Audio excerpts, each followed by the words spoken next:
Soyez la bienvenue, Madame la Première Dame.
Excellences, Mesdames et Messieurs, vous voyez sur les écrans les chefs d'État, chefs de délégation arrivés. J'aimerais donc vous inviter à vous lever et à les accueillir avec un tonnerre d'applaudissements.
Excellences, les chefs d'État et de gouvernement sont entrés dans la salle.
Bismillah ar-Rahman ar-Rahim, Rwanda.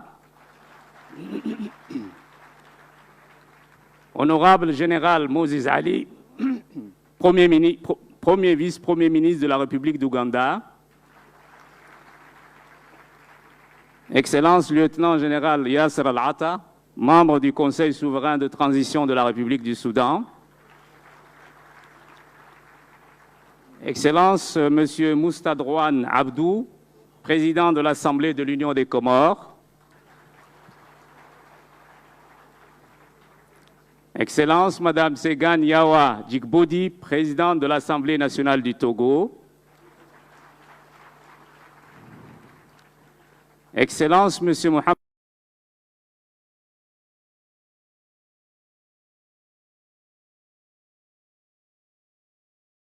Excellence Monsieur Moussa Faki Mahamat Mohamed, président de la Commission de l'Union africaine.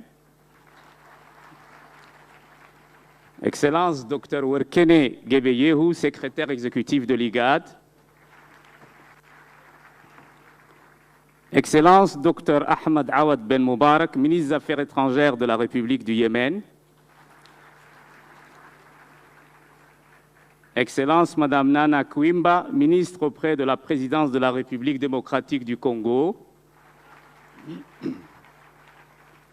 Excellence Monsieur Jean-Baptiste Lemoyne, secrétaire d'État auprès du ministre des Affaires étrangères chargé du tourisme, des Français de l'étranger et de la francophonie de la République française.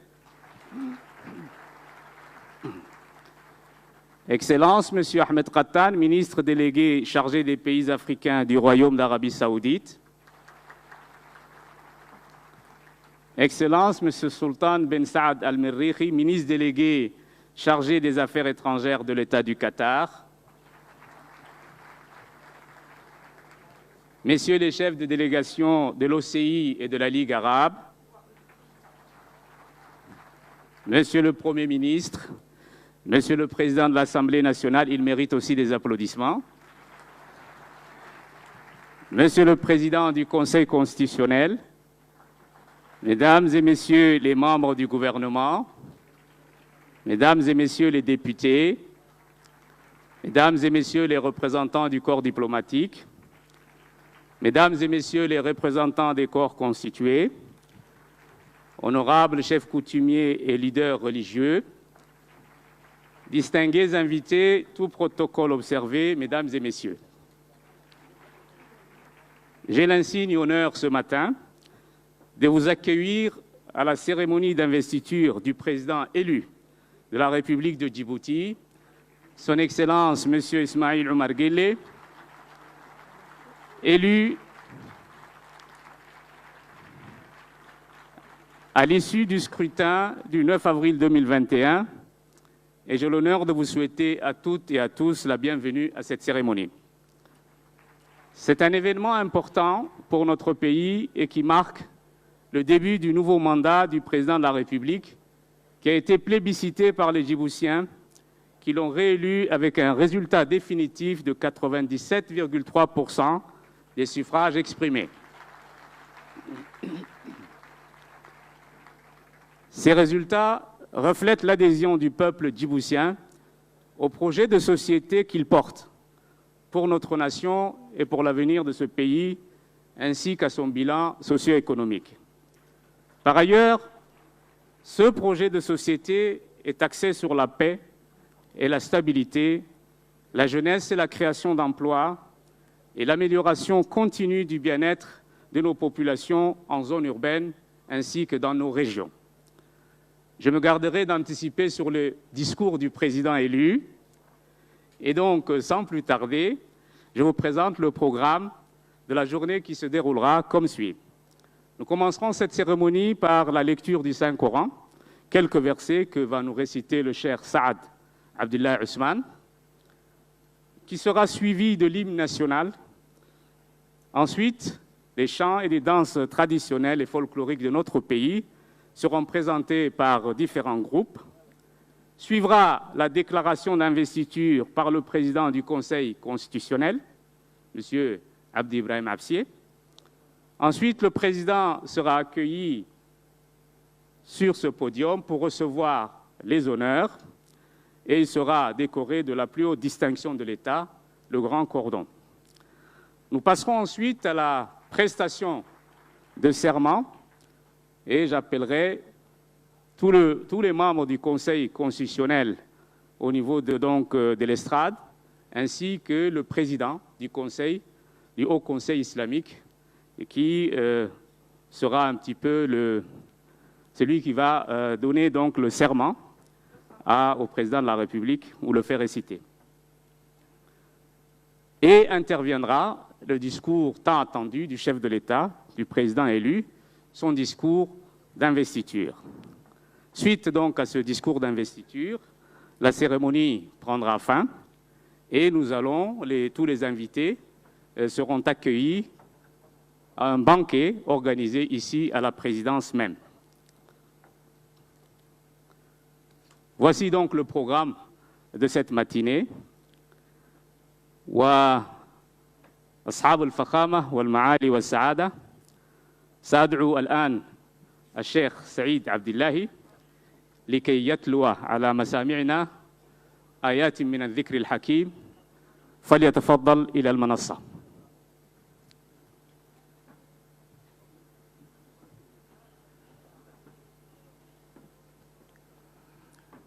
أعوذ بالله من الشيطان الرجيم. بسم الله الرحمن الرحيم. من جاء بالحسنة فله عشر أمثالها ومن جاء بالسيئة فلا يجزى إلا مثلها وهم لا يظلمون.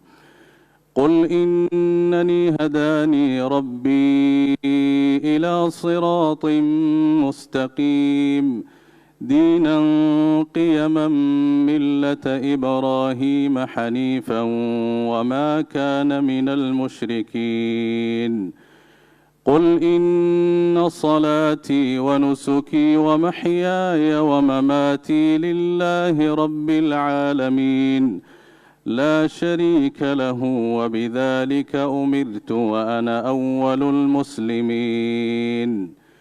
قل أغير الله أبغي ربا وهو رب كل شيء ولا تكسب كل نفس إلا عليها ولا تزر وازرة وزر أخرى ثم إلى ربكم مرجعكم فينبئكم بما كنتم فيه تختلفون.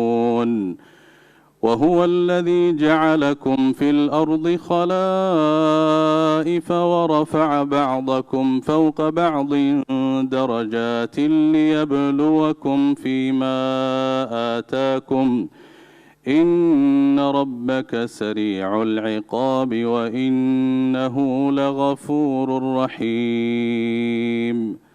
صدق الله العظيم.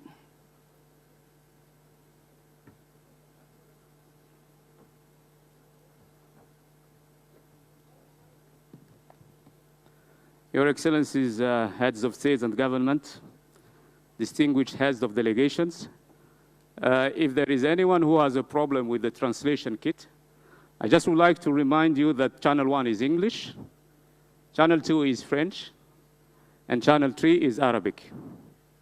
Is that okay? Now, let me ask you all to rise up for the national anthem, please.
Thank you. Please have a seat. The next item in our agenda is, of course, some traditional songs and dances. So please enjoy. J'invite donc les groupes qui vont nous faire des chants et des danses folkloriques de venir sur l'estrade pour pouvoir commencer donc cette festivité.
hiddaheena hala dhowro hiddaheena hala dhowro hiddaheena hala dhowro hiddaheena hala dhowro hiddaheena hala dhowro hiddaheena hala dhowro iyo hogo allahobaho obaalayo obeeye iyo hogo allahobaho obaalayo obeeye obey dhaqankaygu waa hodano hantiyo waa dhaxal maguuraane iyo hogo allahobaho obaalayo obeeye obey dhaqankaygu waa hibahu ma hurayo marna halayn maaye iyo hogo allahobaho obaalayo obeeye obey waa haybadiyo sharafo anaa ku hirto halayn maaye iyo hogo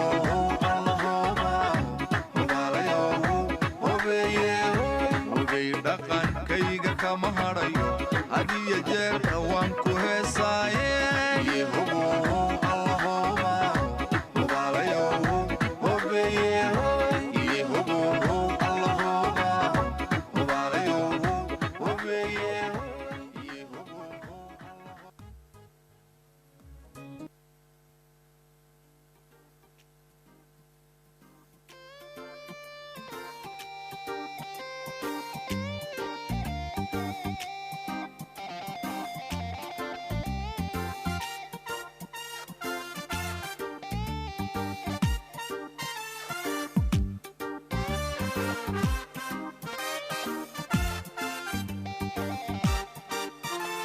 dhaqan dhammaystiran kolkaan gagaa u dhaadhiciyo en ku dhawaaqen murtida dhab ugu qaadayo dhaqan dhammaystiran kolkaan gagaa u dhaadhiciyo en ku dhawaaqen murtida dhab ugu qaadayo endhaxyaray wiila iyo dhilan la heesaayo dhalisha iyo wawnaca hadal dhaleecaaya endhaxyaray wiila iyo dhilan la heesaayo dhalisha iyo wawnaca hadal dhaleecaaya dhalinta sawnigii ku idhi sacabka dhaanteeya dhalinta sawnigii ku idhi sacabka dhaanteeya dhalinta sawkii ku yidhi sacabka dhaanteeya dhalinta sawkii ku yidhi sacabka dhaanteeya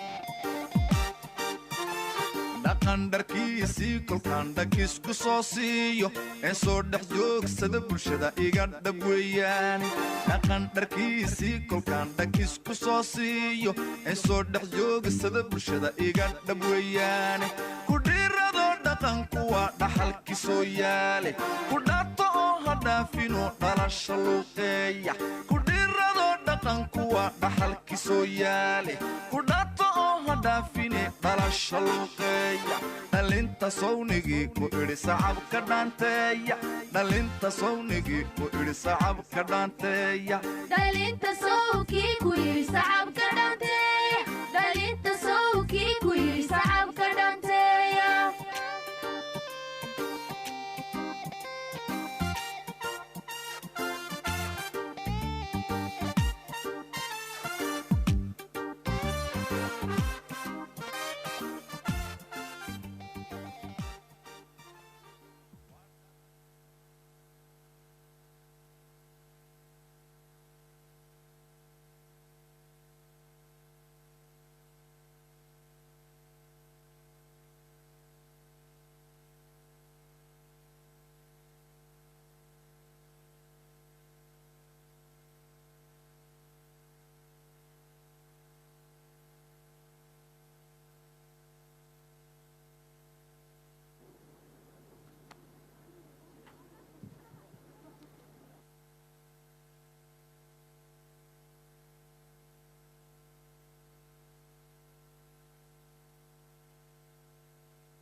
baragi moge dalele ya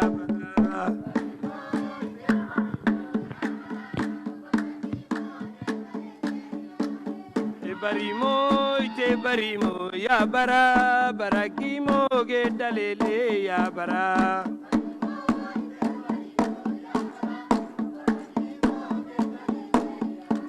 عرنا الحوت كلنا يا برا إذا عرى الكسور لنا يا برا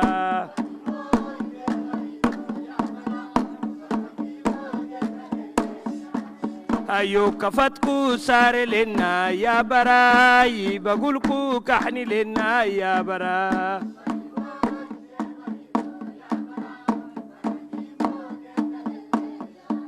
يهو يهو يا همي يا برا أي براكي موجي دليلي يا برا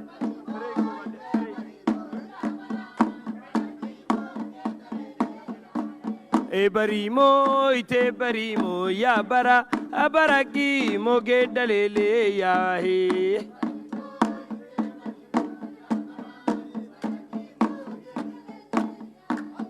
بريمو ايتي بريمو يا برا أبراكي موجي دليلي يا هي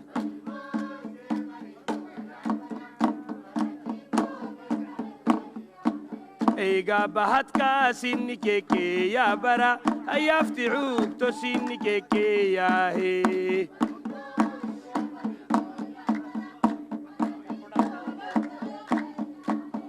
ما بنا يوعيك كيكي يا برا كيكي فاني يا بحديثي يا هي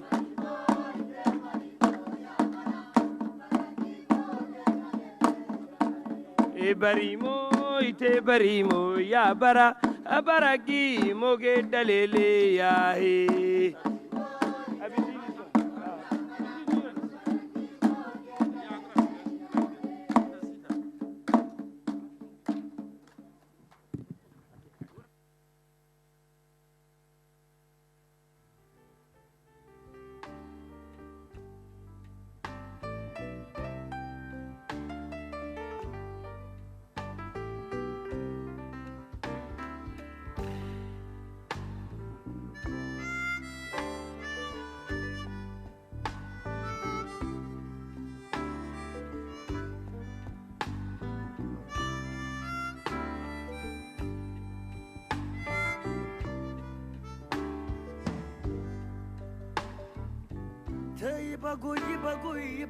يبقوا بدلوا ما بقوا بدا يبقوا والعافية دلي انتي باقي ورا يبقوا ماني نعتني كوك ما بيني يوك يبقوا بدا يا نينا يبقوا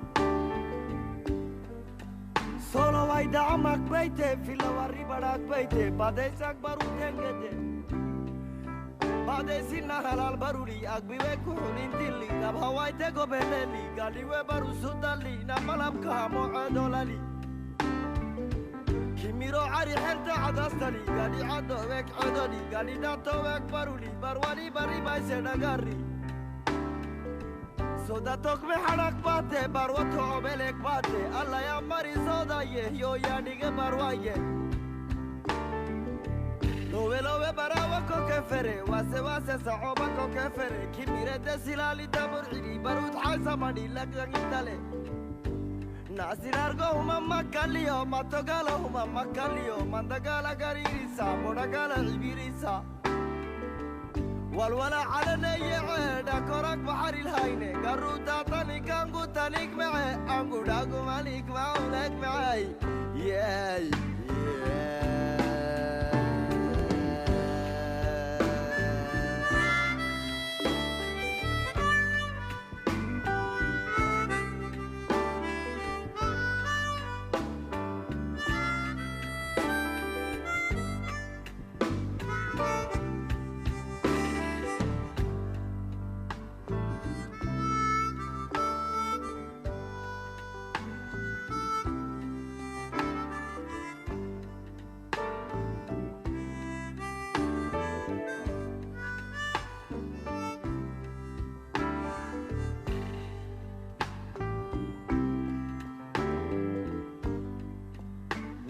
ما يكوباتيني يعني يبقول sabtixina legero gudhisay xadha xela xara wagadhisay intigtena ana wayte ibagtena gado wayte angugtena ana wayte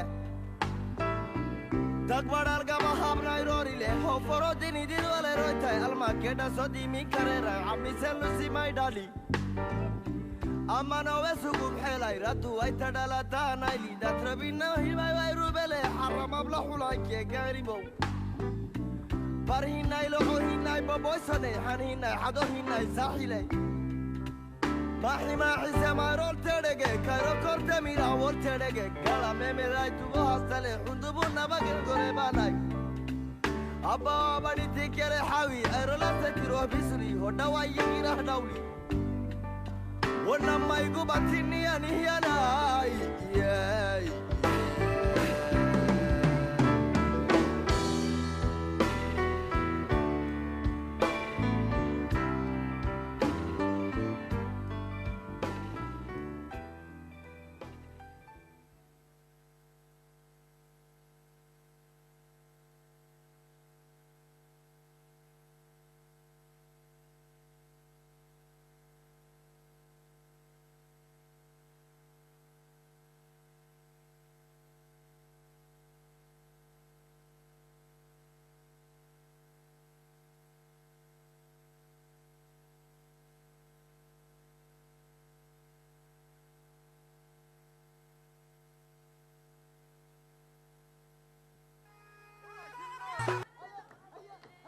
سرسر وناقي هيا هيا هيا سرسر وناقي بربورنا يا هيا هيا هيا بربورنا يا حقو حقو حقو حقو حقو حق حقو وين يوالو محاكو حيقو راحي محاكو حيقو اي هاي والو يا اي هاي والو اوي هاي اوي شاللا شاللا يا والي يلا شيخ باسر بينو وكا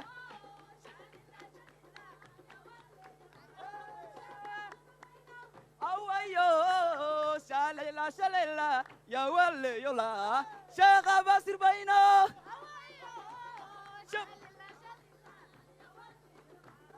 حقو يا خويا يا خويا يا خويا يا خويا بنيو هيسسي وكا وكا وكا وكا بنيو هيسسي هيا هيا هيا هيا هيا بنيو هيرويكا وكا وكا وكا وكا وكا بنيو هيرويكا ولا بيحيا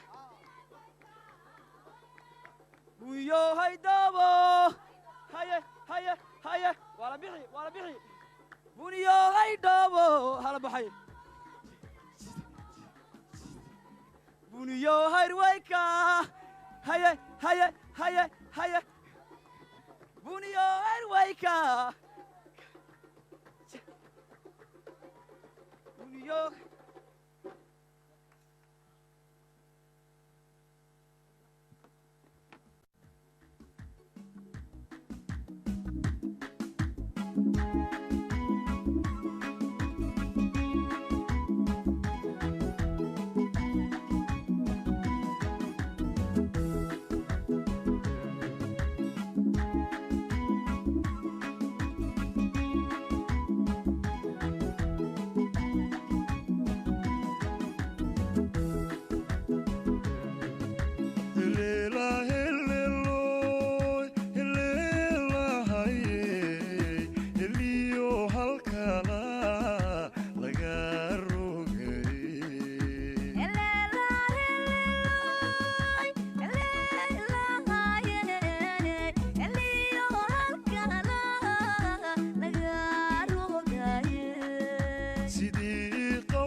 kolkaad qososheed ilkaha qayaxda qalbiga lay qanjiidhinayay jacayl qabsada udhayda helo udkaan ka qaada daraadahaye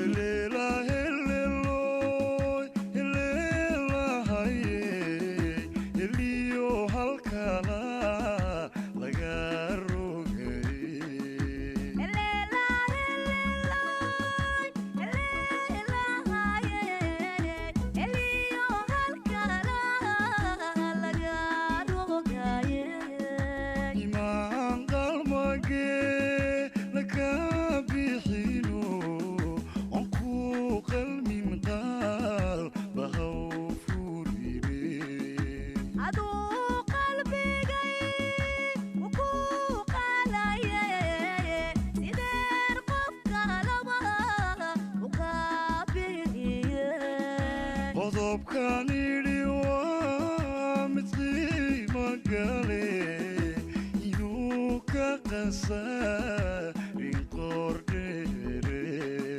qodobka tidhi waa mid qiimo gale haddiiyan khasaar shaquusii dhaye helela heleloy helelahaye heliyo halkala laga rogay Elela heleloy helelahaye eliyo halkala laga rogaye helela heleloy helelahaye heliyo halkala laga rogay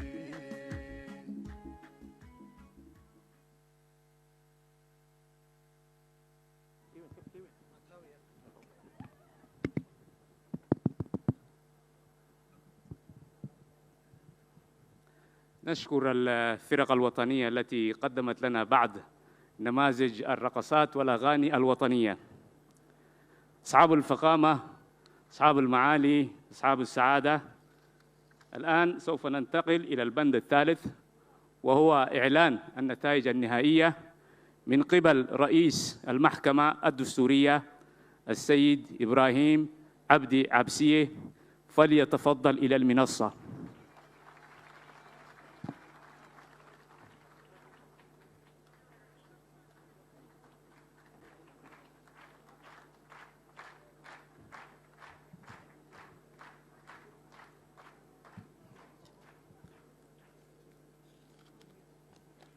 Bismillahirrahmanirrahim. Monsieur le Président, par décision numéro 4, en date du 20 décembre 2021, non, 20 avril 2021, le Conseil constitutionnel vous a déclaré président de la République de Djibouti pour un mandat de 5 ans conformément à l'article 27 et 77 de la Constitution. Félicitations, Monsieur le Président. Applaudissez.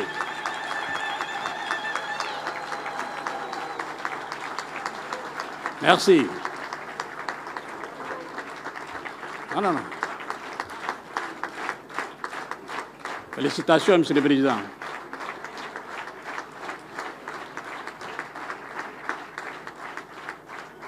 Merci. Par la volonté de Tout-Puissant, vous venez d'accéder aux plus hautes fonctions. Vous en êtes redevable envers le peuple djiboutien.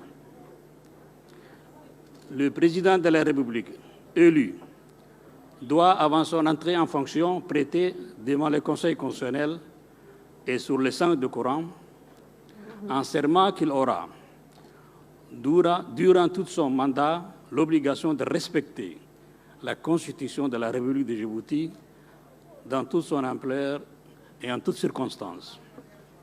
En exécution de cette disposition constitutionnelle, le Conseil constitutionnel va recevoir votre serment. Monsieur le Président, soyez fidèle au terme du serment que vous allez prononcer. Je vous remercie et félicitations.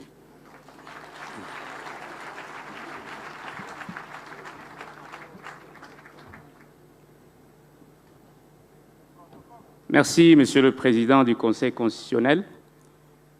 Nous passons donc maintenant au 5e point de l'ordre du jour de cette cérémonie d'investiture du Président de la République élu, Son Excellence M. Ismaïl Omar Guelleh. J'appelle donc d'abord le porteur du drapeau à entrer et à se mettre sur l'estrade. Et ensuite, j'appellerai le chef d'état-major général des armées, le général Zakaria, également grand chancelier, à venir également vers le podium afin de procéder à la décoration donc du président de la République.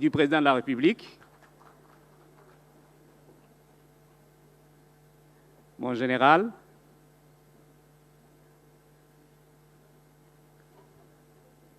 le drapeau, je vous demanderai de vous lever, s'il vous plaît.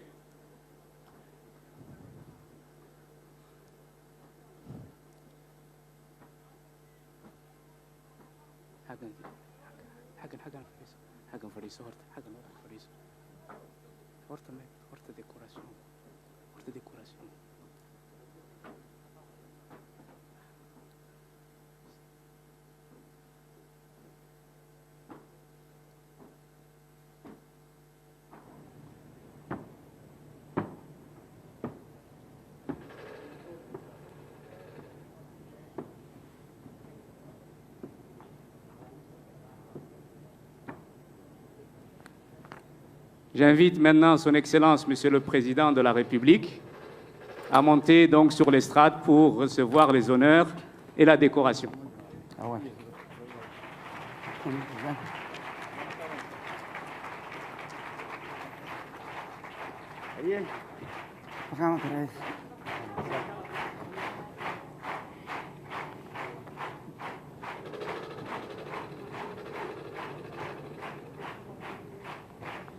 Monsieur le Président de la République,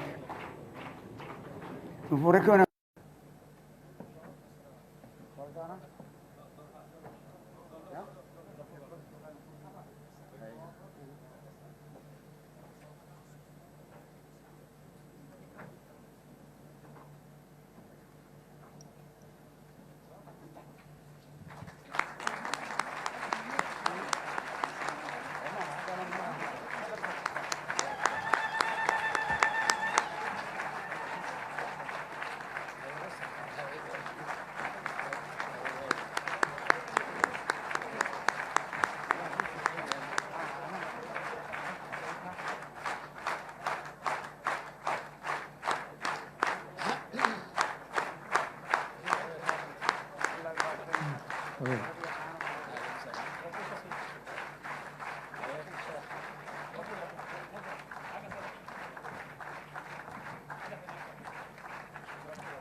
Nous allons passer maintenant au 5e point qui est à l'ordre du jour, qui est celui de la prestation de serment du Président de la République.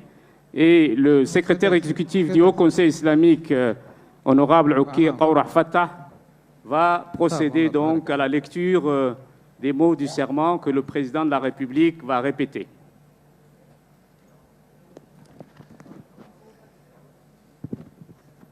أقسم بالله العظيم أن أكون متمسكا بكتاب الله وسنة رسوله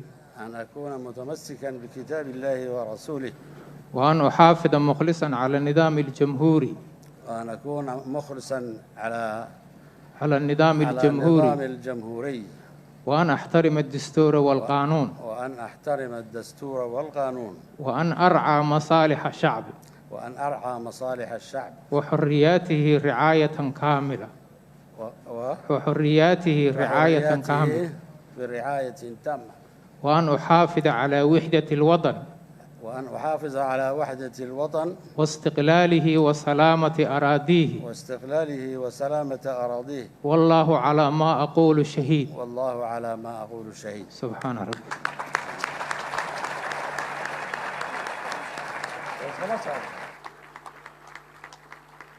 Excellences, Mesdames et Messieurs les chefs d'État et chefs de délégation, le président de la République vient de prêter serment. Il va donc maintenant lire son discours d'investiture.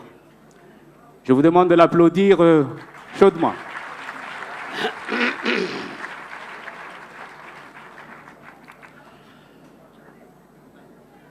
Merci. Oh là là.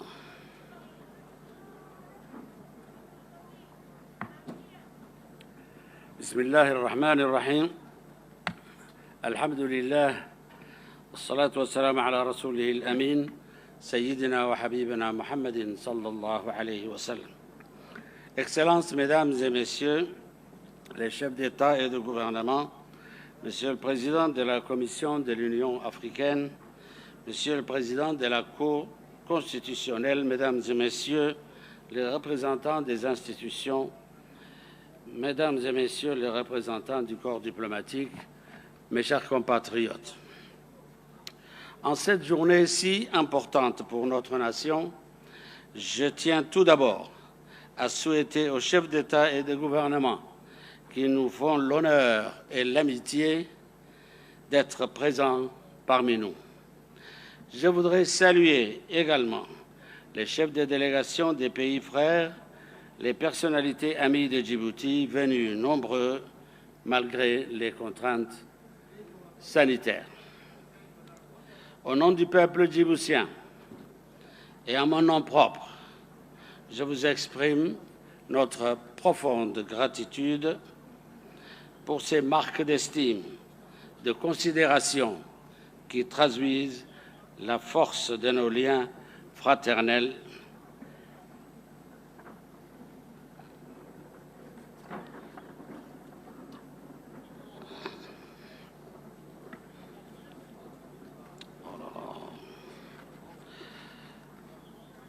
Je tiens à saluer,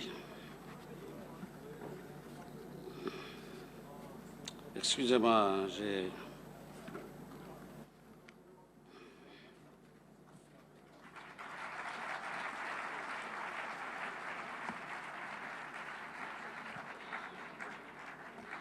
je tiens également à saluer la mémoire de l'un de nos frères tombés au champ d'honneur, Son Excellence le maréchal Idriss Déby Itno. Il ne fait nul doute qu'avec sa disparition, nous avons non seulement perdu un ami, mais également un leader courageux qui aura servi son pays jusqu'au bout. Au seuil de ce nouveau quinquennat, je souhaite me rappeler ce à quoi, par le cœur et la raison, les Djiboutiennes et les Djiboutiens aspirent et pour lequel ils m'ont renouvelé leur confiance, à savoir la stabilité, la concorde civile, la sauvegarde des valeurs de notre République, ainsi que la recherche du développement inclusif et accéléré de notre pays. Je pense que quand on aime profondément son pays, on s'engage. C'est fort de cette conviction que je me suis engagé en politique. C'est l'idée que je me fais de ma mission, celle d'être un garant sincère des valeurs de notre République, celle d'être auprès de chaque Djiboutien, attentif à son besoin. Et les attentes de mon peuple, dans cette époque particulièrement exigeante que nous vivons, sont nombreuses et tenaces. La pandémie du Covid-19 est venue bouleverser l'économie mondiale. Le changement climatique nous impose une révolution de notre mode de vie. La digitalisation bouleverse les circuits de communication et de production. La pression démographique est une réalité pour notre continent. Ces évolutions majeures nous offrent autant de défis qu'opportunités à saisir pour préparer activement le monde qui vient. Nous engager résolument et sans crainte vers le futur nécessite certes du courage, mais aussi beaucoup de sagesse.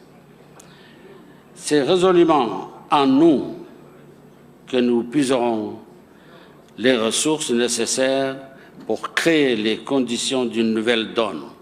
Mesdames et messieurs, Djibouti est un grand pays, mais à la taille modeste, un carrefour entre l'Orient et l'Occident, un point de rencontre entre l'Asie, l'Afrique, le Moyen-Orient et l'Europe. Nous sommes les héritiers d'une terre rude, aride, mais sincère. Une terre qui donne à nos femmes et nos hommes force et caractère. Nous partageons avec les peuples de la Corne d'Afrique des traditions millénaires dont l'histoire se confond dans les prémices de l'humanité. Aujourd'hui, Djibouti est une république jeune, mais une république forte, vivace, une république dynamique, soudée par notre volonté de prendre part à cette nouvelle donne. Nous sommes unis, en paix. Nous vivons dans un pays stable et c'est une bénédiction. L'histoire nous a appris que la paix, la stabilité, l'unité sont un préalable et une condition sine qua non pour toute politique de développement économique et social à long terme. L'histoire nous apprend aussi qu'il n'y a rien d'acquis en la matière, que demain, comme hier, nous devons travailler ensemble, sans relâche, à protéger cette stabilité, à renforcer nos institutions, à sacraliser la paix et le vivre ensemble, faire vivre la République en harmonie. Nous devons aussi protéger notre liberté de choix et de décision sans lesquelles il n'y a pas de souveraineté réelle. Nous avons su nouer des partenariats à long terme avec des grandes puissances amies. Nous avons su maintenir l'équilibre de nos alliances et assurer nos obligations de sécurité sur le détroit de Bab el-Mandeb. Nous prenons notre part dans l'action humanitaire de solidarité. Nous continuerons à nous investir plus encore dans la marche du monde, dans la vie des institutions internationales, à relayer notre message de paix et de progrès pour tous. Nous sommes un pays africain, nous sommes un pays arabe et nous sommes un pays musulman. Nous tenons à notre triple identité, à cette diversité fructueuse, source de notre vitalité. Nous voulons jouer un rôle actif dans l'émergence et l'intégration de notre continent. Nous croyons profondément au rapprochement des peuples et des économies pour prévenir les rivalités stériles et contredire ceux qui nous condamnent au conflit fratricide. C'est pourquoi j'ai toujours soutenu les efforts et les initiatives en faveur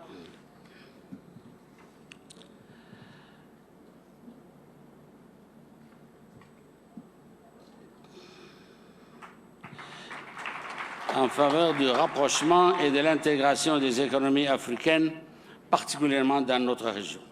Il nous faut privilégier notre engagement commun pour le développement de la culture de la paix, la stabilité. Cet engagement, nous devons le prendre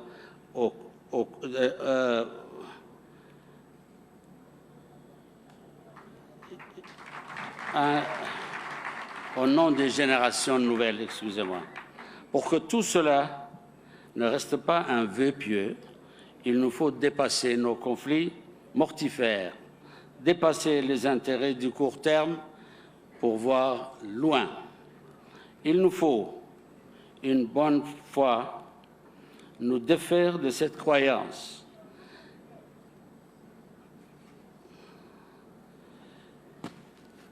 qui nous condamne à l'individualisme et qui veut nous opposer les uns aux autres, alors même que nos richesses sont plus qu'abondantes si nous faisons le choix de l'union intelligente.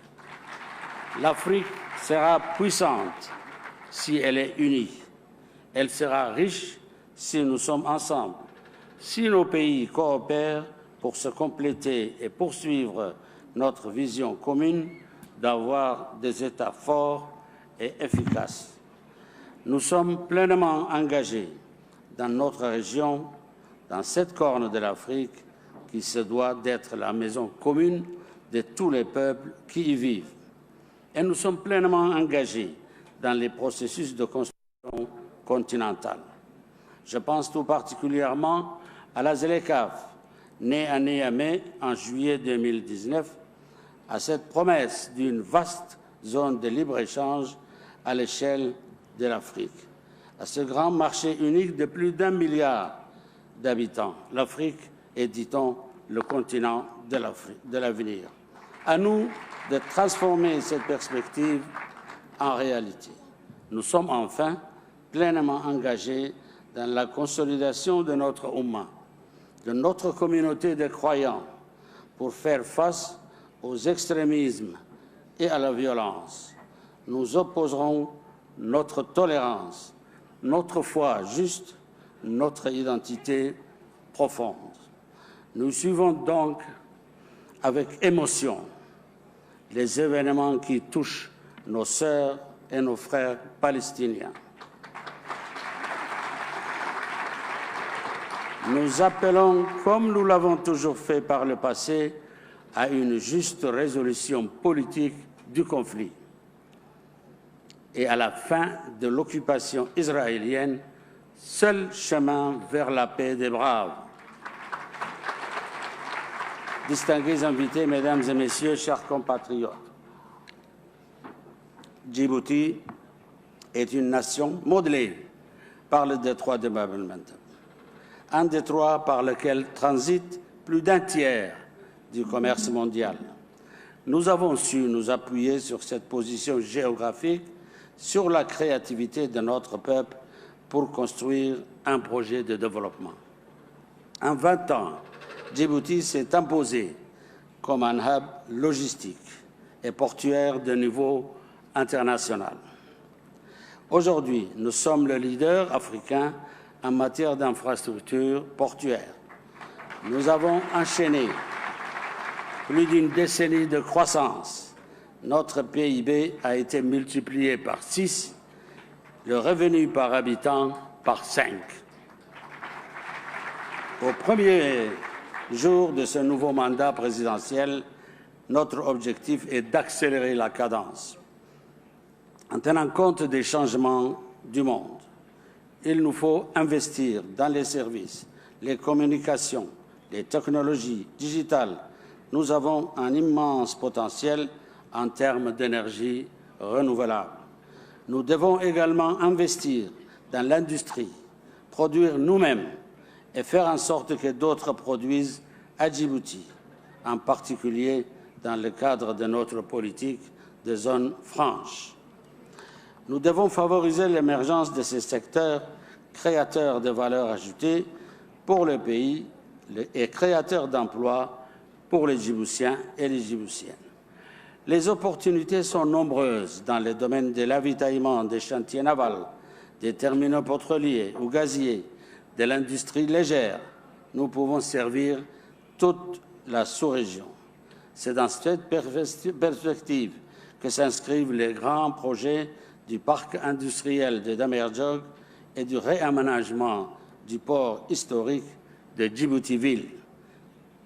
distingués invités, mesdames et messieurs, chers compatriotes, pour 2021 et les années suivantes, notre croissance devrait rester forte, l'une des plus fortes d'Afrique, malgré les répercussions de la pandémie de Covid-19. Mais la croissance, l'émergence ne sont pas une fin en soi. Elles doivent être d'abord et avant tout au service de nos concitoyens et de nos concitoyennes. L'objectif du développement, c'est l'augmentation des revenus, l'investissement dans le capital humain, dans les secteurs sociaux, la santé, l'éducation, la formation, l'eau, l'accès à l'électricité. L'objectif, c'est également la mise en place d'une économie plus inclusive, avec un rééquilibrage des territoires, un partage plus efficace des richesses. Nous avons déjà fait beaucoup. Mais évidemment, nous sommes conscients des défis qui nous font face. La pauvreté et le chômage restent une réalité comme dans nombre de nos pays africains. Le besoin en infrastructures aussi.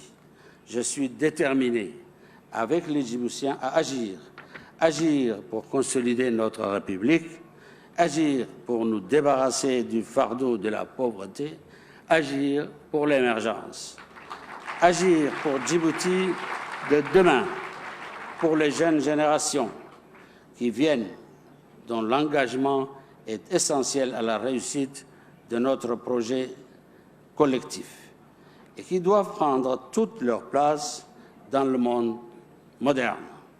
Nous n'avons pas d'autre choix que l'ambition, pas d'autre moyen que le travail. Je suis confiant, je sais que nous pouvons réussir ensemble. Vive la République, vive nos peuples, vive l'Afrique. Je vous remercie. Oh là là.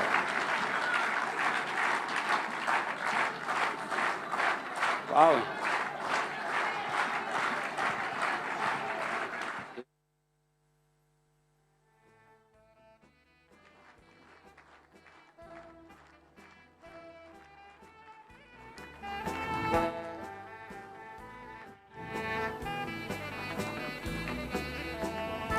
Your Excellencies, heads of states and governments, and heads of delegations, we have come to the end of this swearing-in ceremony.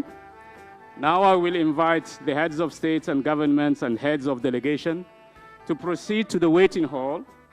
I also request the audience to remain seated until their excellencies leave this hall.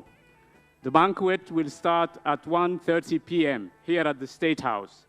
On behalf of President Gele, I would like to thank you for your attendance to this ceremony. Thank you very much. Please.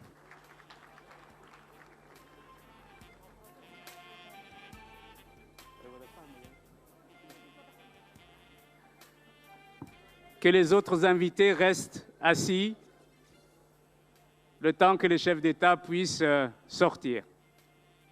Applaudissez-les fortement, s'il vous plaît.